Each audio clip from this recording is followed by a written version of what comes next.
Zhang Weili reclaimed her UFC strawweight champion on Saturday night, at the Madison Square Garden in New York City, by defeating two-time title holder Kارلا Esparza. Zhang stopped Esparza by submission by a rear naked choke at 1 minute 5 seconds of round 2. When a takedown by Esparza led to a reversal by Zhang.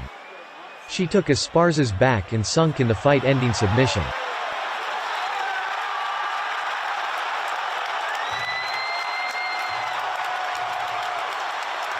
She is awesome, man. I love everything about her. I love the way she fights. I love the way she trains. She's an absolute killer.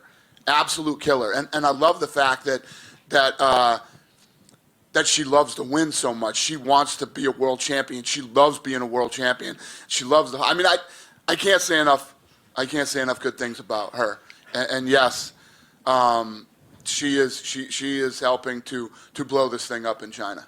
首先就是腰带拿回中国了，对，然后这样的话，我觉得中国的粉丝、亚洲的运动员都会觉得，其实冠军离我们很近，只要我们好好努力，就可以拿到冠军，就可以实现自己的梦想。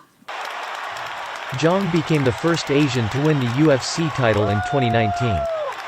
Losing her belt to Rose Namajunas in 2021, Zhang struggled back this year with a knockout over Joanna Jedrzejczyk in June.